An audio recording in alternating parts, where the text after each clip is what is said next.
మల్లారెడ్డి కాలేజీలు కూల్చడం వెనుక ఉన్న అసలు కారణమేంటి? మల్లారెడ్డి కాలేజీలు కట్టడం కోసం ఎన్ని ఎకరాలు కబ్జా చేశాడు? మల్లారెడ్డిని రేవంత్ రెడ్డి టార్గెట్ చేశాడా? మల్లారెడ్డి అల్లుడు మరి రాజశేఖర్ రెడ్డికి చేసిన తప్పేంటి? మల్లారెడ్డి ఎన్ని ఎకరాల భూమి కబ్జా చేశాడో తెలుసా? మల్లారెడ్డి అరెస్ట్ తప్పదా? అనేక విషయాల గురించి మనం ఈ వీడియోలో తెలుసుకుందాం. మాజీ మంత్రి మల్లారెడ్డికి తెలంగాణ సర్కార్ భారీ షాక్ ఇచ్చింది. ఆయన అల్లుడు బీఆర్ఎస్ ఎమ్మెల్యే మరి రాజశేఖర్ రెడ్డికి చెందిన కాలేజీ భవనాలను అధికారులు తాజాగా కూల్చివేశారు. ప్రస్తుతం ఇది చర్చనీయాంశంగా మారింది. మాజీ మంత్రి మల్లారెడ్డి అల్లుడు మరి రాజశేఖర్ రెడ్డికి దుండిగల్లోని చిన్న దామర చెరువు FTL బఫర్ జోన్ లో కాలేజీలున్నాయి. IARE MLRITM కాలేజీ బిల్డింగ్లు ఇక్కడ ఉన్నాయి. అయితే రాజశేఖర్ రెడ్డి మొత్తం 8.24 ఎకరాల చెరువును FTL బఫర్ జోన్ ను ఆక్రమించి పార్కింగ్ కోసం రోడ్లు, భవనాలు నిర్మించినట్లు నీటిపారుదల శాఖ, రెవెన్యూ అధికారులు గతంలోనే నోటీసులు జారీ చేశారు.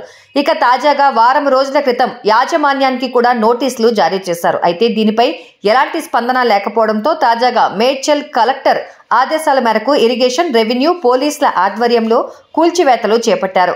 కాలేజీ యాజమాన్యం కొందరు విద్యార్థులు అధికారులను అడ్డుకునే ప్రయత్నం చేశారు. దాంతో అధికారులు వారికి గో బ్యాక్ అని సర్ది చెబుతున్నారు. ఇటు భవనాల కూల్చివేత జరుగుతుండగానే మరోవైపు మల్కాజ్గిరి ఎమ్మెల్యే మరి రాజశేఖర్ రెడ్డిపై అల్వాల్ పోలీస్ స్టేషన్లో కేసు నమోదైంది.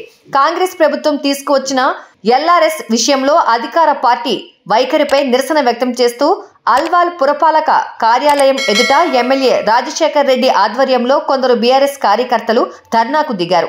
దాంతో అక్కడ తీవ్ర ఉద్రిక్తత నెలకొంది. అంతేకాక ఎమ్మెల్యే, కొందరు బీఆర్ఎస్ నేతలు మున్సిపల్ డిప్యూటీ కమిషనర్ శ్రీనివాస్ రెడ్డితో వాగ్వాదానికి దిగారు. ఈ క్రమంలో బీఆర్ఎస్ నేతలు తన వాహనాన్ని అడ్డుకున్నారని, విధులకు ఆటంకం కలిగించారని పోలీసులకు ఫిర్యాదు చేశాడు శ్రీనివాస్ రెడ్డి.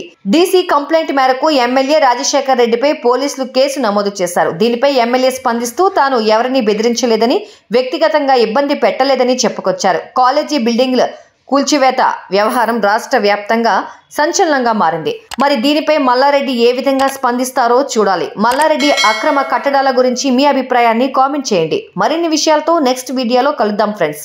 మా వీడియో మీకు నచ్చినట్టయితే లైక్ చేయండి, షేర్ చేయండి. మా సోషల్ పోస్ట్ టీవీ ఛానల్ని సబ్స్క్రైబ్ చేసుకోండి. Thank you.